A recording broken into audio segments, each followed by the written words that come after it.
Ahmedabad mobile association દ્વારા કરાયો વિરોધ। ઓનલાઈન અને ઓફલાઈન મોબાઈલની કિંમતમાં ફેરફારને લઈને વિરોધ નોંધાવ્યો।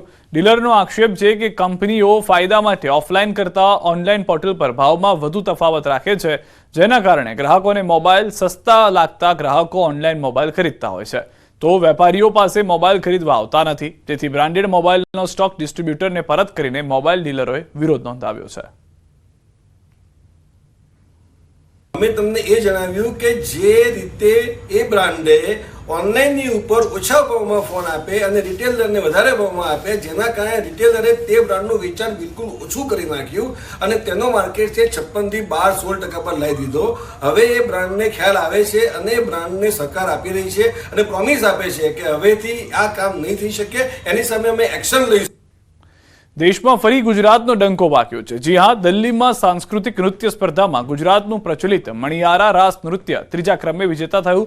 76મા ગણતંત્ર દિનની રાષ્ટ્રીય કક્ષાની ઉજવણી નવી દિલ્હી ખાતે થનાર છે, જેમાં વિવિધ રાજ્યો દ્વારા અલગ અલગ થીમ આધારિત ટેબ્લો રજૂ થશે।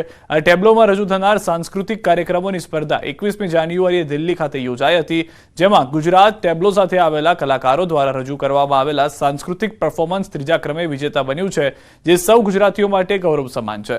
સાંસ્કૃતિક નૃત્ય કાર્યક્રમમાં ગુજરાતનું પ્રચલિત મણિયારા રાસ નૃત્ય ત્રીજા ક્રમે વિજેતા થયું। આ સ્પર્ધામાં ગુજરાત ત્રીજા ક્રમે, ગોવા પ્રથમ ક્રમે અને ઉત્તરાખંડ બીજા ક્રમે વિજેતા બન્યું હતું, જ્યારે પ્રોત્સાહક ઇનામ પશ્ચિમ બંગાળને મળ્યું હતું।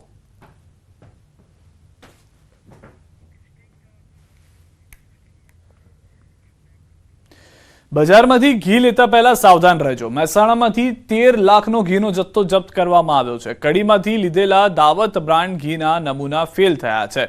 ફૂડ વિભાગે ઓક્ટોબરમાં લીધેલા નમૂના ફેલ આવ્યા છે। કડીના ગોડાઉનમાં મહેસાણા ફૂડ વિભાગે કરી હતી રેડ।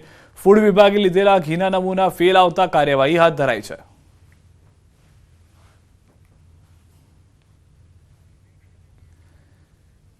તો બનાસકાંઠામાં ભેળસેળિયા ઘીના વેપલાનો પર્દાફાશ થયો। જાણીતા ઘીના ડુપ્લિકેટ લેબલનો ઉપયોગનું ષડયંત્ર બનાસકાંઠાના ફૂડ વિભાગની કાર્યવાહીમાં ખુલાસો થયો।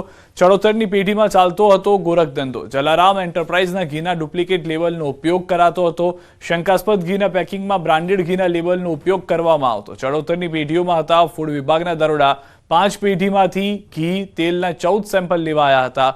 1955 કિલો શંકાસ્પદ ઘીનો જથ્થો સીઝ કરાયો છે। ડીસાની એક પેઢીમાંથી 5955 કિલો શંકાસ્પદ તેલ પકડાયું। ફૂડ વિભાગની કાર્યવાહીને લઈને ભેળસેળિયા વેપારીઓમાં ફફડાટ ફેલાયો છે।